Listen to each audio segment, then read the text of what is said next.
देखिए, बहुत लोग आरसीबी को डायरेक्ट भगदड़ की वजह बता रहे हैं। कह रहे हैं कि ना आरसीबी जीतती और ना ये सब होता। अच्छा है आरसीबी इतने सालों से हारती रही, कम से कम किसी की जान तो नहीं गई। तो चलिए ठीक है, किसी पर सीधा उंगली उठाने से पहले हम फ्रांसिस गाल्टन की एक थ्योरी को समझते हैं, कोरिलेशन वर्सेस कॉजेशन। इस थ्योरी को समझने के बाद आप खुद डिसाइड कीजिएगा कि कौन किसकी वजह है। कोरिलेशन यानी कि जब दो घटनाएं साथ में घटती है, जैसे कि बरसात होती है तो एक्सीडेंट ज़्यादा बढ़ जाते हैं। पर इसका मतलब ये नहीं कि बरसात ने कहा कि मैं आ रहा हूँ, तुम गिर जाओ, तुम मर जाओ। वो नहीं, बस दो घटनाएं साथ में घट रही हैं।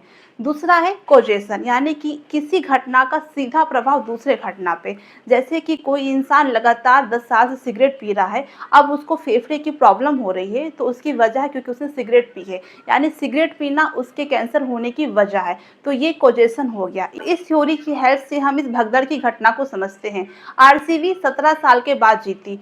फैंस बहुत खुश हुए क्योंकि बहुत सालों से वो इसका वेट कर रहे थे। पूरी आरसीबी खुश हुई। खुश होने की वजह से लोग इमोशनल हुए, खुशी मनाने के लिए इकट्ठा हुए। इसके बाद प्रशासन की लापरवाही, लोगों की लापरवाही, पुलिस प्रशासन की लापरवाही और पता नहीं अंदर से कुछ मैनेजमेंट ढंग से नहीं किया गया, मतलब बहुत सारी लापरवाही की वजह से वहां पर भगदड़ मची। और फैंस की भी गलती है क्योंकि उन्होंने अपनी जान की परवाह नहीं की, सिर्फ अपने प्लेयर्स को देखने के लिए। ये उनकी भी गलती है। तो ये सारी लापरवाहियों की वजह से भगदड़ बची। पर इसका मतलब ये नहीं है कि आरसीबी ने ट्रॉफी जीती और ये सारी घटनाएं हुई है। ये दोनों चीजें एकदम अलग है, लेकिन हाँ, ये दोनों घटनाएं साथ में घटी है, इसीलिए एक घटने का ब्लेम दूसरे घटना पे दिया जा रहा है। आप सोचिए कि कितनी दुखद बात है। कोई भी इंसान, कोई भी खिलाड़ी ये नहीं चाहेगा कि हमारी खुशी के मौके पे कुछ बुरा हो जाए। लेकिन आप इस थ्योरी को समझिए कि ये सिर्फ और सिर्फ कोरिलेशन है, यानी कि दो घटनाएं साथ में हुई है